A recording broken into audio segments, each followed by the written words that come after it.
I've got to say, when Harley-Davidson announced the V-ROD was making a return for 2025, I was honestly surprised.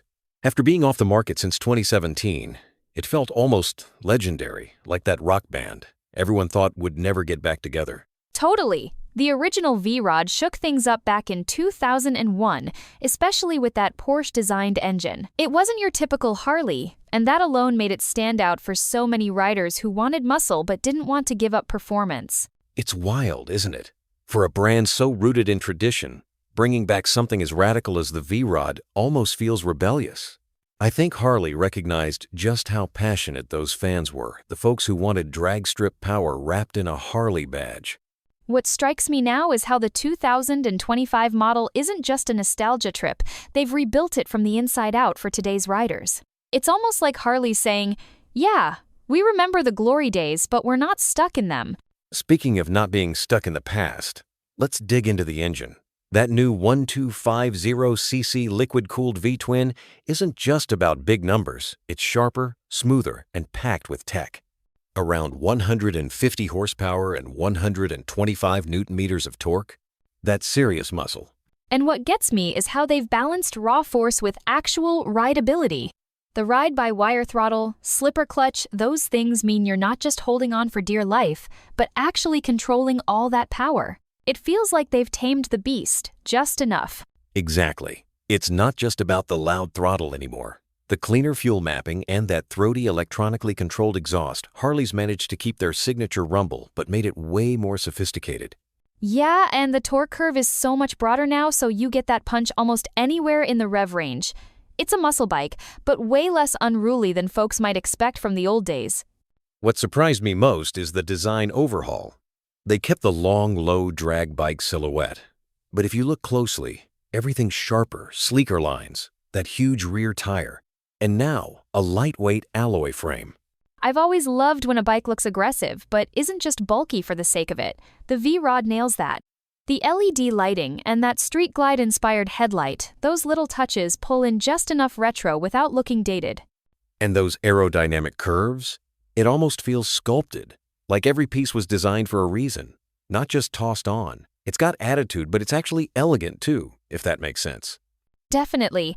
And even things like the headlight or the metalwork, there's a sense of intention behind everything. It feels like Harley's finally blending muscle with real finesse. Funny you mention finesse, because the tech on this V-ROD just blew me away. A 5-inch full-color TFT display, Bluetooth, navigation, this is stuff you'd expect in a touring bike, not an old-school cruiser. And then you add in those rider modes, sport, road, rain, even a custom one.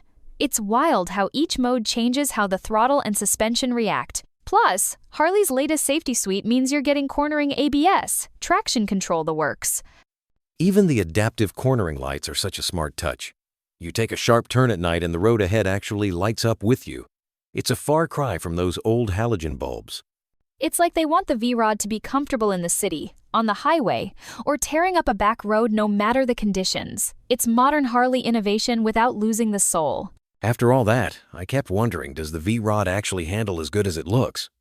That aluminum frame and the inverted forks promise a stiffer, more precise ride, but the real test is always on the road. I've had something like that happen too, where a bike looks fast but corners like a tank. But here, Harley's really dialed it in. The revised center of gravity, the adjustable suspension, even those beefy Brembo brakes, it feels planted and surprisingly nimble.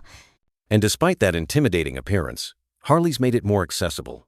The lower seat, slight foot peg reposition, the dual-density seat foam, those sound minor, but they make a huge difference for everyday comfort. It's almost like they finally cracked the code, a bike that's wild when you want it, but won't leave you sore after a long ride. You get the adrenaline, but you also get to walk away smiling. So, with all these changes, who do you think the new V-ROD is really for? It feels like it's aimed at riders who want more than just a showpiece. They want real thrills, but also appreciate smart engineering. That's exactly it. I think it'll catch the eye of folks upgrading from a mid-weight cruiser, but also people returning to Harley after years on sportier bikes. It's nostalgic, but not stuck in the past, which is a tough balance. Totally. And with that starting price around $22,000 to $25,000 and 3 color options, Harley's clearly aiming for riders who want something unique and are willing to invest in a premium experience.